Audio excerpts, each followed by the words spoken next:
What makes a great villain?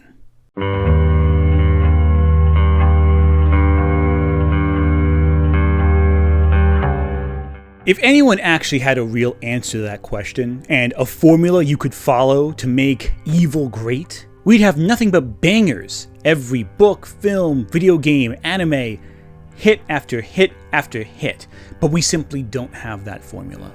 Some say a villain needs to be a complex, nuanced figure. But if that were the case, why do people love Disney's casts of pure evil, card-carrying villains so much? Why would Maleficent, one of cinema's most iconic villains, be less compelling when put in a film that explored the nuances of her characteristics? But then again, people say a villain needs to be evil or scary to be threatening. But if that were true, why would characters like Team Rocket from Pokemon be so beloved? The reality is simply this. There is no one single stencil sketch that a villain can follow to be great. There are several formulas. And I'm just someone online who has watched a bunch of movies, read a bunch of books, and I've noticed a few commonalities between the very best adversaries and the very worst. And I'm going to share with you what I've noticed and why I think it's worth discussing. Try again. But before we get too far into that topic, I would like to add this disclaimer. Fictional bad guys, they're fun. But none of what I'm saying is an endorsement of any real-life evildoing. Some folks do some pretty nasty, heinous stuff, like go into your local cafe and pose as an innocent internet hotspot. But thanks to today's sponsor, Surfshark, you can browse the internet in peace without worrying about any creeps breaching your data. Yeah, this is a sponsored bit. I think I should mention that right now. Surfshark VPN employs industry-leading security that makes sure your private data is protected. That moment of anxiety you feel when accessing public Wi-Fi hotspots, in the past. They'll keep your data safe from digital villains, so you don't have to worry about becoming a victim of identity theft, or some guy stealing your credit card to buy a $1,000 Hatsune Miku figurine. I mean, I'm not saying I was thinking about doing that with your credit card, or that I was the guy at your cafe with the misspelled internet hotspot, but if I was, I'm just saying. Look, putting aside the marketing lingo and jokes, VPNs in today's internet landscape are essential. I've used VPNs for years. I don't trust anyone online. I don't even trust anyone in person. And I'm fiercely protective of my private data. Surfshark provides industry-leading security, employing top-grade encryption that complies with the strictest security measures on the net. That means Surfshark will stop annoying ads and shield your system from malware, while also not collecting your personal information, online activity, or whereabouts. So yeah, all this sounds great, but it costs money, right? Oh come on, you've seen enough of these sponsorship deals. You know this is where you're going to get a discount. New subscribers can sign up for Surfshark using the coupon code ANT at checkout for an extra 4 free months. If you'd like to learn more, visit surfshark.com and be sure to use my promo code ANT at checkout for an additional 4 months free, if you like what you see. And if you don't like it, well, there's a 30-day money-back guarantee, so you can swim with the sharks risk-free. Don't forget promo code ANT. Now, back to the video. Before we dive into the qualities that make a great villain, let's go over a few things that play no factor whatsoever in this discussion. Evil. Evilness is completely irrelevant to the discussion, because frankly, conflict isn't determined by evil. What do I mean by conflict? Well, we'll get to that. And by that same metric, of course, a villain doesn't have to be complicated to drive conflict either, or sympathetic, because again, the key is conflict. Not motivation, not personality, none of that. Conflict. That is not to say there aren't any great evil villains. I'm not saying that at all. Anton Chigurh, the Joker, Michael Myers, they're emblematic villains of raw, uncompromising evil and cruelty. They rank among the most evil antagonists of all time, especially Myers, who is evil stripped of all humanizing attributes. I met this 6-year-old child with this blank, pale, emotionless face and the blackest eyes, the devil's eyes. There's a reason he's listed in the credits of Halloween as The Shape when in full costume. Not Myers, The Shape. I mean, yes, there's a Michael Myers in the credits, but that's not... that. You get what I'm trying to say. Michael Myers is in many ways the origin point of the slasher villain, but he's not the first. Of course, there was Billy from Black Christmas. There was the guy with the bag on his head from The Town That Dreaded Sundown, but Leatherface... also wasn't the first either. I mean, the first is Norman Bates, or if you really want to go with the guy from Peeping Tom. But I think it's fascinating comparing Myers to Leatherface, because both are silent-ish antagonists. I mean, Leatherface grunts a lot. Michael Myers doesn't talk at all. Who wear masks designed after a person's face, but they're completely different characters, in part because Leatherface isn't evil the same way Michael Myers is evil. That's not saying Leatherface is a cool guy. I'm not saying like to chill with Leatherface, have a few beers with him, no. But I'm saying he's not evil incarnate. Leatherface is just living his life in his isolated Texas home. His entire family was put out of work when they closed down the local meat processing plant. I thought the gun was better. Oh, no. With the new way people put out of jobs. Leaving his area in complete poverty. Oh, and his family are a bunch of inbred cannibalistic murderers who revel in bloodshed. That's kind of a factor in all this, but like, bear with me here.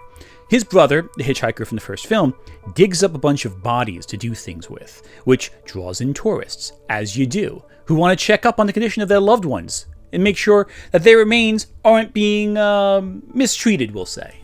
I don't think YouTube would like me to describe exactly what happens to the bodies in Texas Chainsaw Massacre, but I digress. There's a group of friends. They come passing through, go to a swimming hole, hang out. They pass through Leatherface's neck of the woods. They break into his home, and so naturally, he's got to defend himself. And they keep coming, one after the other. They go through his home, they break down his door, they smash through his window, they follow in his property. They go into his house when his brother is out and his dad's at work. In every good Texas Chainsaw Massacre film, Leatherface should be having just as bad of a day as his victims are. You should get the sense that Leatherface would rather be doing anything else but what he's doing, because that's interesting. Now, both are iconic horror villains, and both are downright horrifying, but their motivations, their reasons for acting, and how they interact with their victims is completely different. Say something. Horror villains come in all shapes and sizes. Jigsaw is this complicated man who sees his work as something for the good of humanity, while Freddy Krueger is just this monstrous child killer who delights in tormenting his victims. Hannibal Lecter is this intellectual, sophisticated figure with a hidden desire to consume flesh, while the countless demons who exist across cinema just want to torment people for fun. Your mother's in here with his card. Would you like to leave a message? I see that she gets it. People love these villains. All of them. Entire franchises are built around them. But why?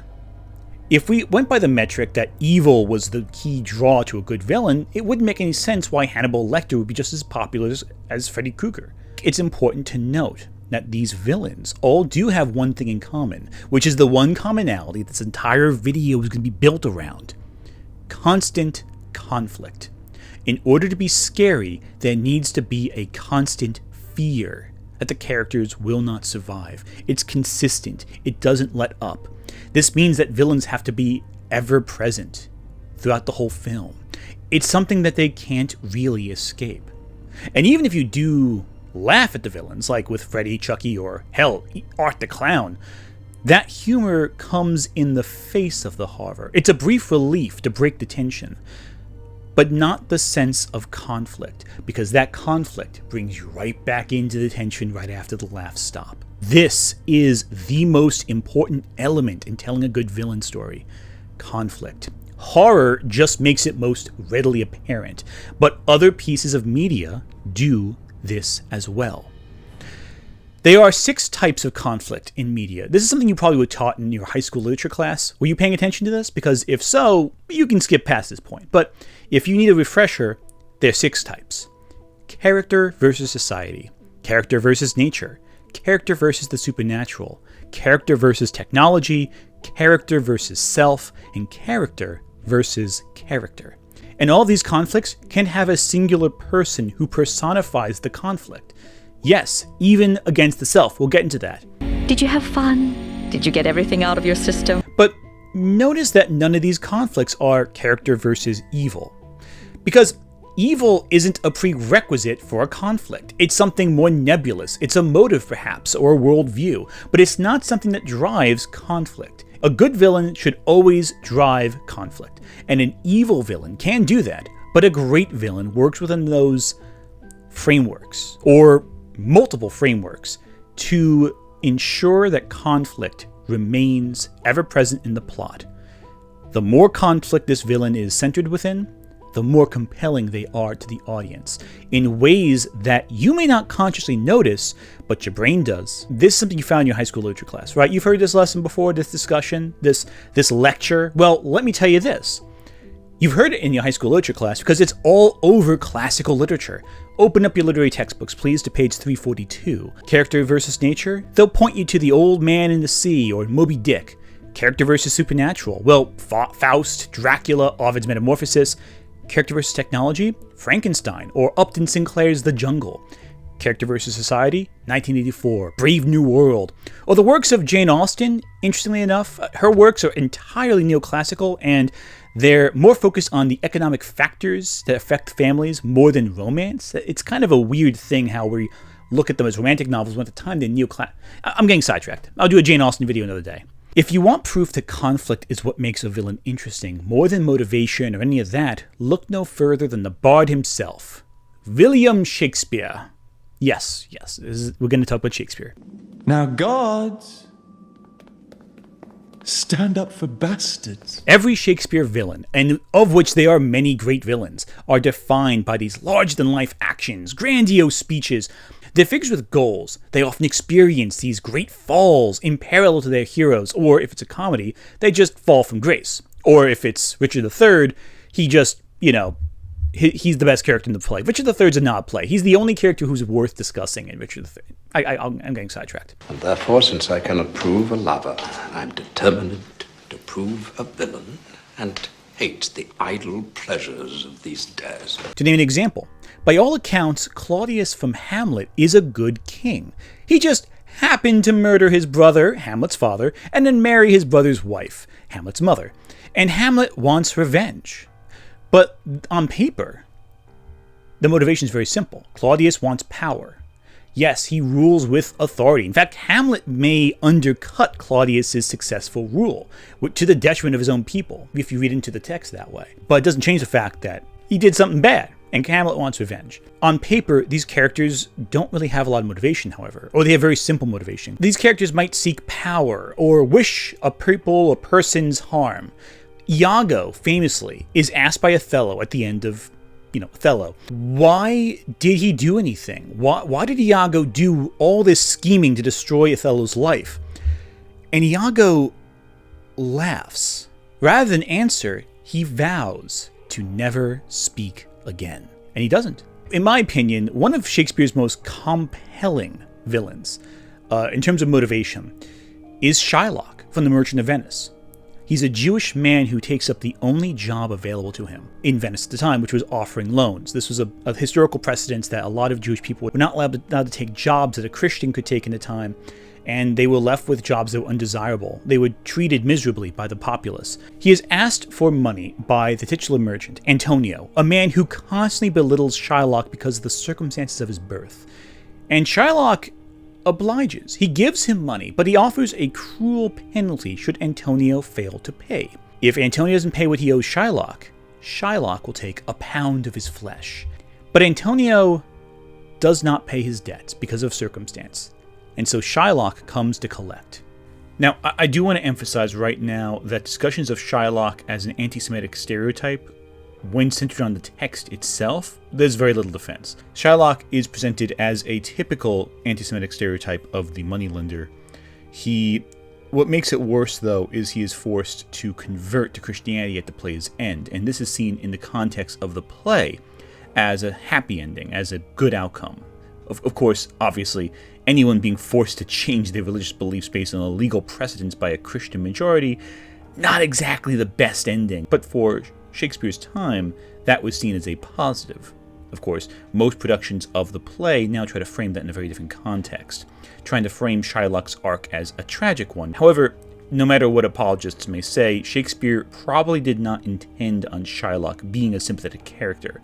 It just happens to be that we sympathize with him now because the times have changed enough where we realize that forcibly changing someone's religion is ethically horrible. Lady Knight the Brave has a fantastic video on Much Ado About Nothing where they go into a tangent about Shylock and his depictions that I think if you haven't seen it already, you really should. It's absolutely fantastic and much more succinctly and much more effectively communicates the intricacies of Shylock's character and the problematic elements therein way better than I can in this video. So if you want to hear more about what I think, that basically sums it up, and then some. To this day, people debate on whether or not Shylock is a sympathetic antagonist or an anti-Semitic stereotype. It's not for me, someone who isn't Jewish, to give any definitive answer on that, so I'm not going to. But I do think it is interesting, or at least very telling, that different performances throughout history have played Shylock's famous "Hath a Jew not eyes" speech, a tragic and sympathetic plea for humanity. Hath not a Jew eyes? Hath not a Jew hands? Organs, dimensions, senses, affections, passions? Fed with the same food? Hurt with the same weapons? Subject to the same diseases? If you prick us, do we not bleed? If you tickle us, do we not laugh? If you poison us, do we not die? And if you wrong us, shall we not revenge? Strangely, Aaron the Moor, who is another villain who's a minority, doesn't tend to get the same depiction. I mean, it's part because Titus Andronicus just isn't performed as much as the Merchant of Venice, but Aaron the Moor is outright evil. He is the maker of the first "your mom" joke. Thou hast undone our mother. Villain, I have done thy mother. Everything he does is out of sheer spite for existence. He's not sympathetic. He doesn't benefit from any of his actions. He just does terrible things, and I kind of love him. He's kind of one of my favorite Shakespeare villains. I love Aaron the Moor. Shakespeare's villains do share their feelings. They share their goals. We see the impact their actions have, but their motivations aren't always important. That's for the actor to present. So each performance might shift what the motivations are a little, depending on what emphasis on what words they play, how they stand, how their expressions shift. The actors are given enough flexibility with each of the lines they read to play around with character a little bit. And I mean, yeah, the text does have information as to what the characters want. Claudius, he wants power. He wants to be the king. Okay, that's straightforward. Shylock wants revenge against a man who slighted him. That makes sense. But the roles are written in a way where each actor can bring a different dimension to the character that the text chooses to leave open. Because Shakespeare's plays were written as just that, plays. But even then, even with these obvious flexible spaces in the text itself still makes these characters among the best antagonists of all time, because they are tied thoroughly to the conflicts in their stories. Some people debate whether or not Lady Macbeth had children who she might have lost, and that influenced her motivation. Again, the performance can play with that, and they have played with that. There are debates whether or not Hamlet is maybe attracted to his mother in a way it's a little uncomfortable. And the text doesn't show that explicitly, but the actors and performances and directors can incorporate these components in there. All of that is something you can add without changing the language of the text, because Shakespeare wrote them that way. But even then, the writing, still compelling. Now, most, not all, villain stories center on character versus character conflict. Will the protagonist be able to outmatch the villain? But many villains often overlap with other conflicts. For example, character versus self. Can a villain really embody a character's internal conflict? Well, yes. Villains like Ursula and Jafar from The Little Mermaid and Aladdin, respectfully, offer the Freudian deal for the protagonist. Opportunities to reach their dreams at some personal cost. Now, both Ursula and Jafar have motivations completely divorced from Ariel and Aladdin. Ursula wants King Triton's trident and power in order to take what she feels is rightfully hers, while Jafar wants to become the Sultan, and all-powerful. Recurring motivations here again. Ariel and Aladdin are just steps along the way for them. Though in fairness, Jafar also then becomes Aladdin's rival to the throne, further tying Jafar and Aladdin's arc together, which is one of the reasons why I think Jafar is one of Disney's more compelling villains, I think, but I digress. Both movies also put the protagonists in conflict with society as well. Ariel longs to be somewhere else, outside the world she's familiar with, while Aladdin lives in poverty, in a system that punishes the poor. So much so that they're desperate enough to steal in order to survive. However, neither Ursula or Jafar, in the original Disney film, represent the problems of society. Rather, they're disconnected from those conflicts. They're usually a separate thing. People like us must be realistic. Us. You see, I was once like you. A common thief. Although, interestingly, I think Jafar in the live-action film is set up to embody some of these societal conflicts, but he's far less memorable in this capacity than he is as an animated character, because a lot of villains can't be too many conflicts. Here's the problem. When you try to do too much, you don't succeed at the things you try to do, unless you're very clever about it. And we'll show some very clever examples later on, but you really can't make a villain be too many things. Because if he's too many things, especially in the short runtime that you have a character appear in, he may not be able to be fully fleshed out in any one of those singular things. It's a very loose tie, tenuous. Sometimes, less is more. A Wizard of Earthsea is a story about a wizard in training named Ged, who, desperate to push the limits of his abilities, summons a shadow that wishes to possess and overtake Ged. This creature maims and murders Ged's teacher and brings harm to anyone who encounters Ged. Anyone. It takes the wizard understanding the importance of control and patience, understanding the balance of magic in relation to the rest of the world, before he feels confident enough to row a boat to the edge of the world, where, on the shores of death itself, he confronts his shadow, names it after himself, and becomes master over it, blending with it as another part of himself. The shadow represents Ged's character flaws, his impatience, his carelessness, his desire to prove himself, and his envy for those greater than himself. But he doesn't beat his shadow. He accepts it as part of himself, but only as an aspect, not the whole. This theme, this idea of embracing your flaws, is present in stories like Persona, where the characters are pitted against their hidden, concealed desires. I never asked to be born here. Everything's decided for me, from how I live to where I die. I'm so sick of it. To hell with it all. That's not true. Persona, the video game, not the 60s film. That's also another example of character versus self manifest, but in a way that's way too complicated for my silly video to explain. But are there any stories where the villain can embody a conflict within the self without being a direct shadow? Aside from the Disney films we discussed. Without a Faustian deal? Well, yeah. Though he's rarely on screen or on page, Sauron is omnipresent throughout Lord of the Rings, in part thanks to the One Ring. The One Ring represents temptation to those who hold it.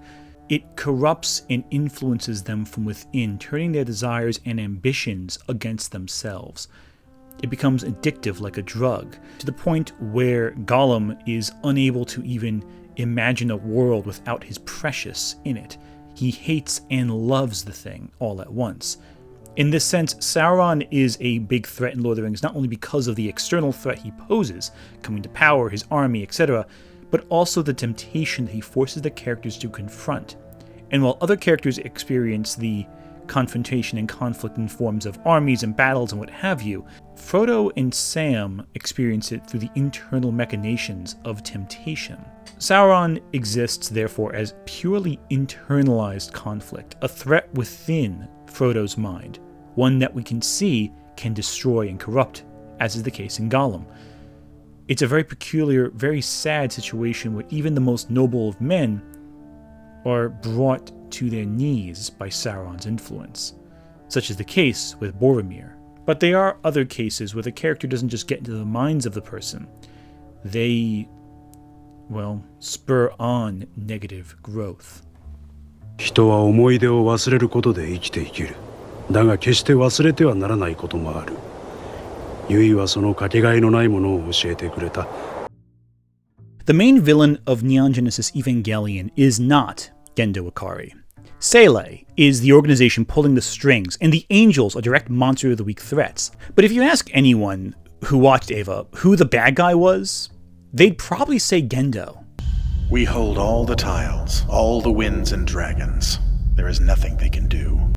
Even though on paper, he's not quite fit for the bill. He's a man in charge of NERV, the military force that opposes the threat of the angels, massive kaijus who wish to merge with Adam, the first angel, which would inadvertently cause immediate ruination to the world. Now, the angels don't want to cause ruination, but that will happen if they get to their goals, so they have to be stopped. Gendo is also working against Sele, this evil organization that plans on manipulating the world for evil, insidious ends. So, in theory, he's stopping the angels, he's stopping an evil organization. Doesn't that make him the good guy? Well, no. If you're going to do it now. If not, then leave. Gendo is doing immense harm to the characters around him. And he knows the harm that it's causing to further his ends. Now, Gendo, honestly, if he were a nicer person, would probably be like Idris Elba's Pentecost in Pacific Rim, this larger-than-life authority figure who is stopping the bad guys. But the difference comes in when you consider Gendo's alternate goals. Sele's goal is to trigger the human instrumentality, a ritual that will divide the boundary between people, merging everyone into a singular entity. And Gendo also wants to cause human instrumentality, but where he controls it so he can reunite with Yui, his wife, whose soul resides in Evangelion Unit 1.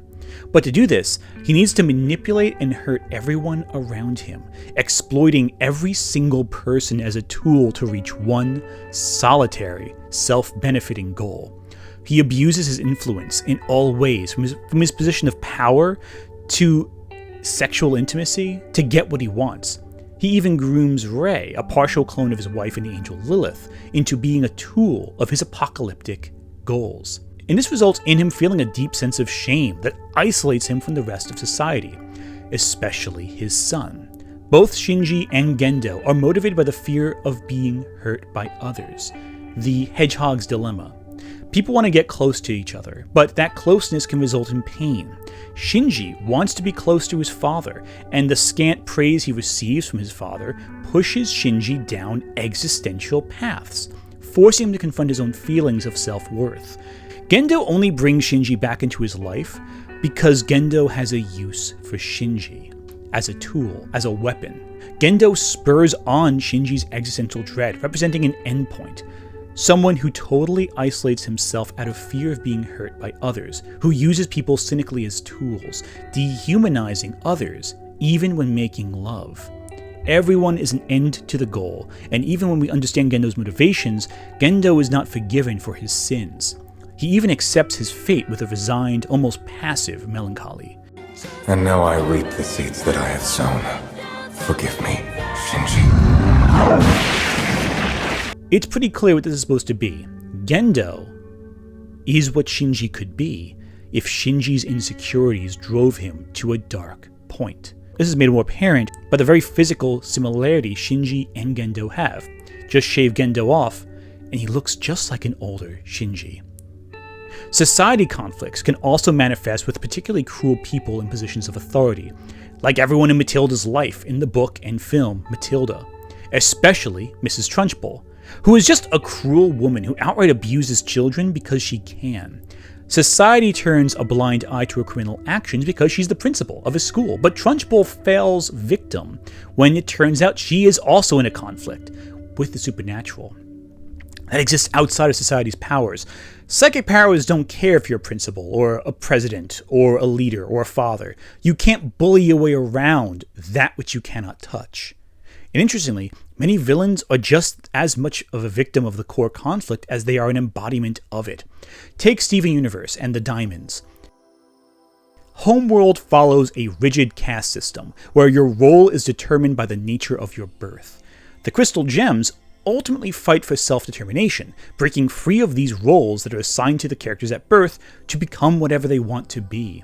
Rose Quartz takes this a step further. She is fascinated by humanity, despite being slow to understand what they actually are. And this is despite her initially being assigned to dominate humanity, but she grows to love them, live among them, to the point where she even wants to experience the human experience of giving birth, even though doing so will end her life. The diamonds are enforcers of this caste system, and all their actions are done to maintain order, even returning Pink Diamond to her original natural state, past the point where Pink Diamond exists at all.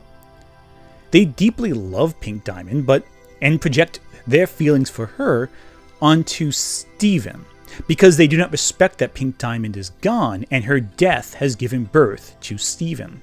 To them, Steven is Pink Diamond and has to be returned to her original state as they perceived her, even though there is nothing left of her to return outside of her progeny. What is this?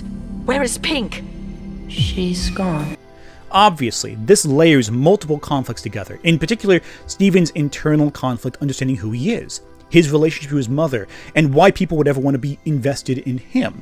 Is it for his own inherent qualities or because of his mother? But in regards to our discussion, the diamonds are subject and enslaved to the demands of the society they enforce, and it makes them all miserable. This is also where a lot of people have issues with Steven Universe in a way that I think they miss the point of the core conflict of the series. The show isn't necessarily about punching out the diamonds, it's about deconstructing toxic systems of power. So when people watch the show, and I'm not saying any specific critics when I'm saying this, who claim that the problems should have been resolved by just, blowing up the bad guys or something. Any reasonable person would go, "This bitch fascist," and kick White Diamond out of a fucking window. And in response, Becky goes, you can't because, the goop that makes the gems comes from the diamonds, and also the diamonds are the only ones who can heal the gems, so you can't kill them or you'll doom the gems to go extinct, so, do better. They kind of missed the point of the children's show that focused on toxic systems of power. Stopping a figurehead isn't going to change a system of power that hurts even the figureheads. That doesn't really address any of the core conflicts. Unless you want to just, reinstate yourself as king over the world. But, I digress. I'm not going to go into too much detail there. Just know the conflict in Steven Universe isn't as simple as just stopping a bad guy. It's changing minds, which is a lot harder to do, and you can't really punch your way into fixing that problem. I just wanted to add it in just now, in case you had some preconceived notions about the conflicts of Steven Universe.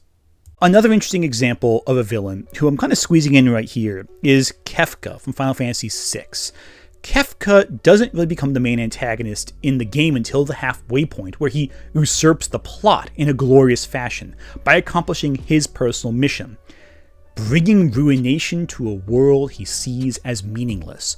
But before that, he's just a henchman, and the real conflict is between our various heroes and the Empire. However, as the game progresses, the characters who are positioned to be primary antagonists are beaten and die off, leaving Kefka, this seemingly random figure who doesn't seem all that tied in with the core conflict. He is an outlier, and thus we are drawn more to him. He starts off as this joke, but he becomes a bigger and bigger threat as we realize the conflict of the story is different from the one we initially believed it to be. Other times, the villain is just a figurehead. He's not really ingrained with some themes, not representation of it. He's just the conflict made manifest. Take the shark in Jaws, for example. He's just that, a shark. There's no motivation. He's not like a super complex character. He's just a shark. He represents character versus nature. The idea that humanity is in constant conflict with an uncaring natural world.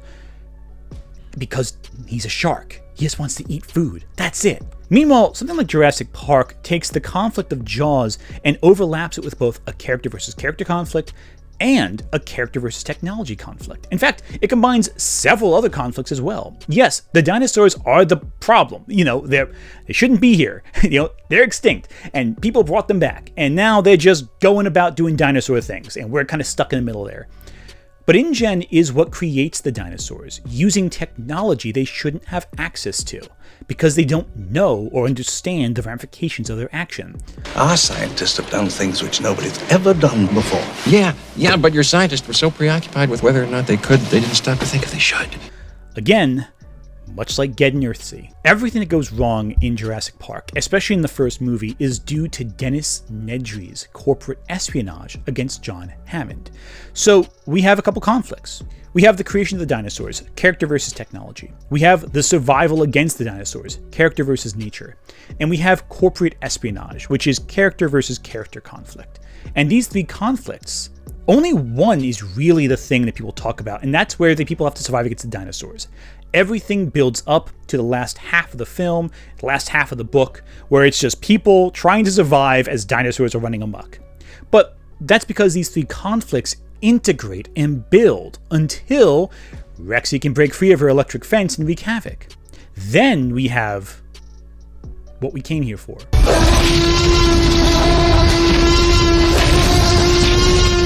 We understand mankind's belief that technology can help us control nature is a myth.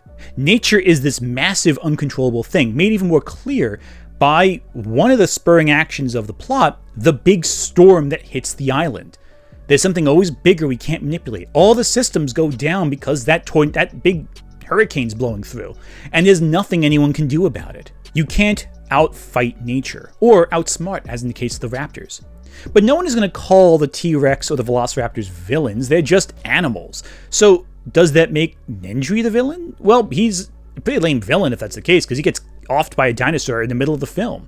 He has no role in the second half of the movie. No, the antagonist of Jurassic Park is John Hammond himself, the leader of InGen. Yes, in the book he's a far more calculating and more insidious figure, but in the film, he's this charming, amicable guy. He just wants to bring joy to the world. He's not a bad guy, he's just short-sighted. He's an antagonist, which is not quite the same as a villain, in theory. Everything that goes wrong, though, is because of Hammond. He pays for the dinosaurs to be made. He does not understand the forces he's dealing with. He underpays Nedry, which motivates him to turn against him. He runs the park with minimal staff, which means he's over-relying on technology in the face of nature. And when one storm hits, that technology is useless. Because he's so genuinely passionate and charming, you forget that he's actually the cause of all the problems. But you also have to remember that when the film ends, Spielberg's message of this adaptation is communicated. And Michael Crichton's book is far less subtle, with Hammond just being a straight-up asshole, and you're happy when he gets devoured by the very creatures he selfishly created. He doesn't care. He has no guilt. He doesn't really... He doesn't even see this as a total failure. So when he dies, it's fine. But when John Hammond in the film is sad, you feel his pathos. You feel bad for him. Both antagonists, just different ways of presenting the same conflict. What's better? Well, it's up to you to decide. But at the same time, you're here for the T-Rex. There are a lot of villains like that, who are like the greater scope antagonists, who are catalysts, so the real fun can happen. The villains of the Alien franchise, it's Weyland-Yutani, the corporation. The villains of Resident Evil, it's the Umbrella Corporation. But no one cares about them, because they're there as catalysts to get the actual monsters we want to see on screen. And this works with villains who are just raw forces of chaos. The Xenomorphs and the zombies for the T-Virus, they're not really motivated by anything. They're just there to hunt and they're there to feed. They're not there for the complex Shakespearean speech, but we need something to get them there, and that's where the company comes in. Though obviously, they are representatives of these companies in the story who play the role of bad guy. Ashton Burke in Alien and Aliens, Albert Wesker in Resident Evil. These individuals are great bad guys who are representative of the greater scope villain. Though I do find it interesting, Wesker became one of the most beloved video game bad guys of all time, while characters like Burke ended up being the people that you look forward to seeing get skewered. Even though Wesker essentially started off as just a slightly cooler version of Burke, before evolving into this mastermind, manipulating everything. Wesker became iconic only after he was retconned into this ingenious schemer. Before Code Veronica, he was just the guy who gets impaled by Tyrant, a catalyst to lead to that game's conclusion. Of course, though, with all this discussion of conflict, there are some subversions. In Final Fantasy VII, Shinra at first appears to be the big bad of the game. They're this cyberpunk megacorporation that drains the very soul of the planet, its Mako, the life force, to fuel its machinery. Their actions result in class disparity, global pollution, and a frankly grotesque city where the poor live in the actual shadow of the rich. Cloud Strife is our protagonist. He's working with Avalanche at the start of the game, which is this freedom-fighting faction of renegades rebelling against Shinra's authority, but Cloud doesn't really seem in conflict with Shinra, which is a little odd, isn't it? The conflict between Avalanche and Shinra is one of character versus society, where Shinra represents a societal force that threatens to disenfranchise those who are vulnerable. But Cloud doesn't seem to care. He used to work for Shinra, believing himself to be a member of their metamilitary force, Soldier, though, spoilers, he never actually made it into Soldier, and rather absorbed memories of Zack, an actual soldier who rebelled against Shinra and was killed. But Shinra itself is engaged in its own conflict, character versus supernatural. Much like John Hammond, Shinra is convinced they can harness the power of the planet for their own intentions. Mako can be harnessed for fuel or as materia, magical items that grant powers, to those who wield them. Shinra's pursuit of harnessing the power of the planet leads them down two roads. One is that their actions are actively hurting the planet, resulting in the planet fighting back. And this takes the form later on in the weapons, these ancient creatures who awaken to stop Jenova and her black materia. And they also blow up Shinra stuff. Jenova, by the way, is the second consequence of Shinra's actions. Jenova is this ancient alien who was stopped by the Ancients, an ancient race of people who lived in tune with the planet. Basically, a cosmic nightmare. So Shinra took genetic material from Jenova to create the perfect soldier. Sephiroth. Yeah, that's the name you remember from Final Fantasy VII, right? Sephiroth? There's a reason why Sephiroth, who is the product of two separate other conflicts, is the villain everyone cares about. Sephiroth represents the intersection of several conflicts. Again, as is the case in Jurassic Park. He's in many ways the child of Jenova, this cosmic, otherworldly entity, being created in part because Shinra thought they could control the supernatural. They obviously couldn't, because Sephiroth turns against them and burns everything down. As a product of Shinra, he's also a symbol of what Avalanche is trying to prevent from happening. Shinra destroying the planet, creating the means through which the planet itself will be destroyed, because Sephiroth wants to destroy the planet and absorb the life stream. Again, like what Shinra's doing, but at a much larger, much faster scale. And more importantly, though, Sephiroth is the only thing that ties Cloud directly into the conflict. And because of that, it matters a lot more. For one, growing up, Cloud looked up to Sephiroth and wanted to be him, but he never can be Sephiroth. This puts him in conflict with Sephiroth as he goes mad after learning his heritage, and essentially destroys the town Cloud and Tifa grew up in. Further, it's in part thanks to Sephiroth that Cloud would get experimented on by Shinra even more, having Jenova cells implanted into him, which is in part why Cloud's memories got scrambled with Zack's. Sephiroth is responsible for Cloud losing track of his identity, both in the abstract sense that he represents the dream Cloud could not reach, and the fact that Cloud literally forgot his own past thanks to his encounters with Sephiroth. But Cloud is also the one who stopped Sephiroth when he initially went mad, so they're both tied together. They both pushed the other into a darker, further place. But what makes Sephiroth so compelling, beyond what I just said, is that Cloud loses more of his identity to Sephiroth over the course of the story, in ways that impact the larger conflict of the plot. Whenever Cloud and Sephiroth meets, Cloud loses something. This takes two forms. One, we learn that there's several people who are basically walking husks and shells, who are experimented on by Shinra, using Jenova material. Cloud identifies with these people, seeing himself and learning that he himself was also experimented with Jenova cells. So he's basically not much different than the empty husks wandering around, coming forth for the reunion. Again, a unification of figures who have no identity of their own. But in the other sense, he loses something who gives him meaning. Aerith is one of the Ancients, a descendant of the very people who stopped Jenova centuries prior, so she's one of the only ones who can summon the mysterious white materia that can oppose Jenova and Sephiroth's black materia. Basically, Sephiroth wants to use the black materia to bring down a big meteor into the planet and smash it, which will expose the life stream so he can absorb it and become a god. And Aerith can cast a spell, Holy, that can stop that from happening. And in order to stop Aerith from stopping Jenova, Sephiroth kills Aerith. It's one of the most famous deaths in video game history. But all this takes away a core element of Cloud's sense of identity. Because from the start of the game, Cloud forms his identity by the company he keeps. He's a soldier. He's an ex-soldier. He's working for Avalanche. He's a mercenary. But with Aerith, he starts to reforge his sense of identity for himself, as an individual, and not just as part of a group.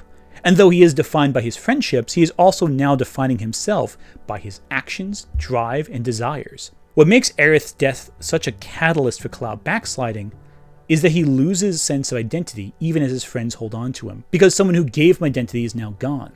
Until he becomes a pawn Sephiroth exploits for power to gain the black materia. All of this is a bit of an oversimplification, but you can see now how Sephiroth is so ingrained in the general conflict of this narrative. Everything he does furthers the core conflicts at play here. Sephiroth is ingrained in every conflict and every character. He is tied in with the Shinra conflict, he's tied in with Jenova, he's tied in with the world-ending conflict, and he's tied specifically with Cloud. What he does affects everything, but the core is always his issues with Cloud and Cloud's issues with him. It gets to the point where when Sephiroth reappears in Kingdom Hearts, he's not there as a destroyer of worlds or as the man who killed Aerith, he's Cloud's darkness. The idea of a character representing the hero's inner darkness is basically ingrained in every superhero story as well. Spider-Man's 3 biggest enemies, Green Goblin, Doc Ock, Venom, they all represent some aspect of Spidey's psyche, twisted. However, since I already did an extensive video about Spider-Man's villains and another of his villains in relation with Batman's villains, I'm just going to send you to those because I don't feel like talking about them again. I did it already. You get the idea. But I think 2 villains who really embody how interesting villains can tie in with the core conflict of a narrative: Superman and Lex Luthor, and the X-Men with Magneto. On one hand, Superman and Lex are, on the surface, they embody a typical conflict. The all-powerful hero and the man who makes up for his lack of physical powers with brains. And that was the conflict for a while. Luthor, the only man who could make schemes to overpower Superman. But post-Infinite Crisis, things shifted. Superman became less powerful, and his conflict became more centered with how he fit into society. He's this god among men, but he's also just a guy who wants to fit in. He wants a happy life. Superman's powers separate him from a society he wants to fit into.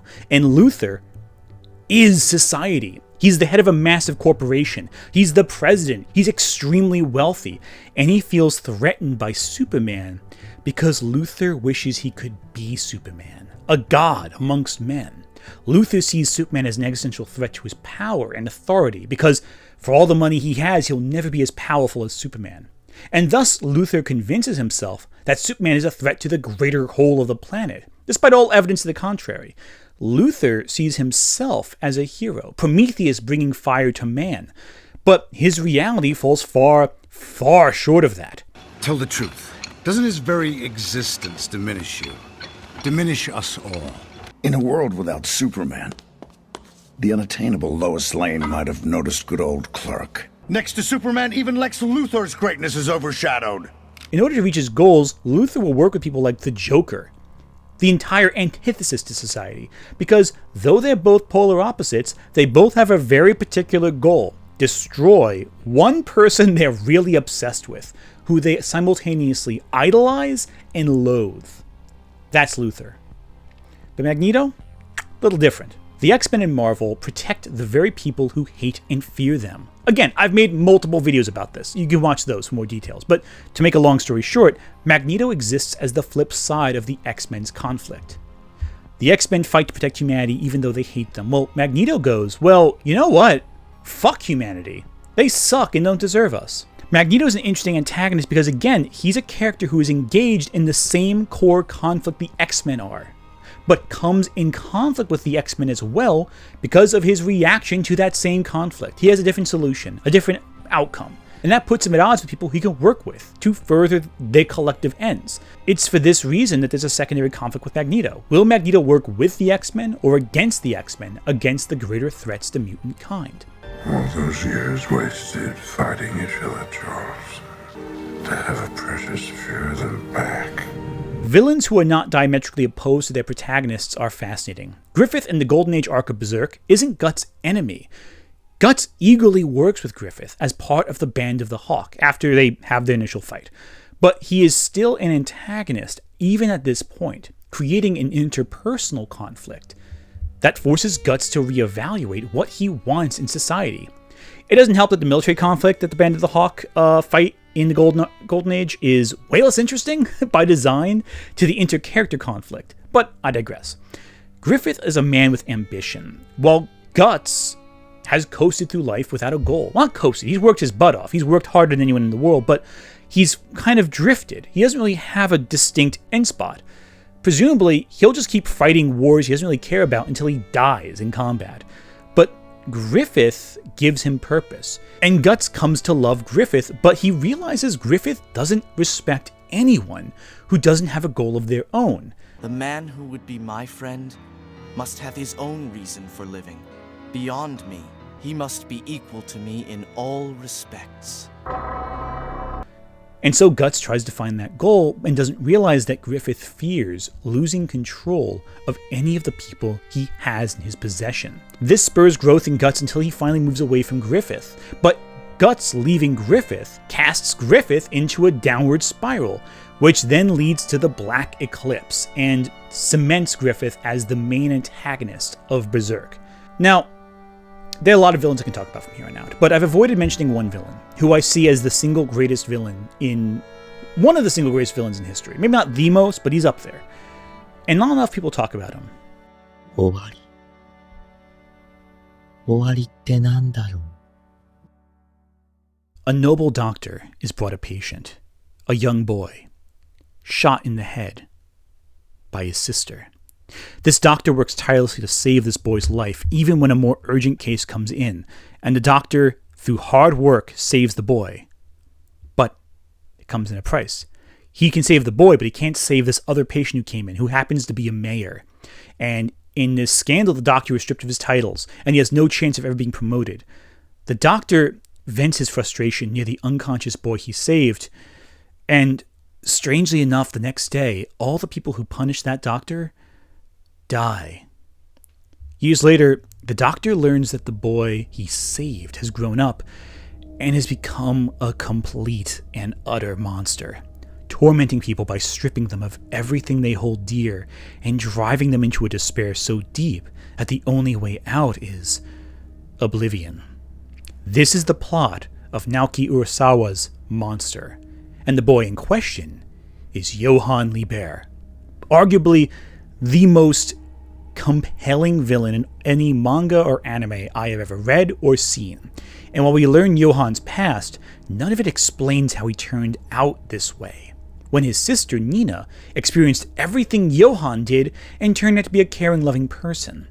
We only know what he is, a total existential storm, a walking disaster that spurs evil for seemingly his own amusement. And Dr. Tenma, the man who worked tirelessly to save his life, has to live with the knowledge that everything Johann does and has done would not be possible if he didn't save a young boy's life.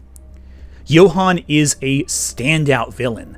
There are countless villains, though, I've neglected to mention. I could bring up Cell from DBZ, how he exists as a foil to the Z-Fighters in regards to their ambition to grow stronger. I could bring up Killmonger from Black Panther and how he serves to personify T'Challa's conflict with Wakandan society and its place in the world, as well as the sins of his father. But I need to stop talking eventually because otherwise this video would be hours and hours long. A great villain needs conflict. They need to be tied into the threat of the narrative in a way that raises the stakes. We get so caught up in whether or not a villain needs to be complicated or nuanced that we forget to make them compelling. As in, do their actions drive anything? I think the big issue with a lot of Marvel films with lackluster villains is their villains feel obligatory. There's a conflict, and the antagonists exist outside of that. It's periphery. Meanwhile, their best villains are ingrained in their conflicts. Thanos isn't great because he's complex or sympathetic, it's because he drives conflict. Loki, Killmonger, the Green Goblin, Ultron, Namor, Scarlet Witch. But you know who feels totally detached from conflict? All the ones you forget, like, what's his name from Thor 2? Malekith? Like, what was he doing? He's just sitting out in dark space the whole time? He pops up once or twice and then he's gone for most of the movie, he's not tied in with the conflict. He's just sitting outside the plot. They have to stop him, but he could be anyone, and no one would care. And that's the lesson. Don't isolate your villains from conflict. Integrate them in a way that's meaningful. Help them drive conflict forward. Help them drive the plot forward. And that requires making them fit the narrative you're telling while offering genuine obstacles on their paths forward. It's not easy, but it is necessary.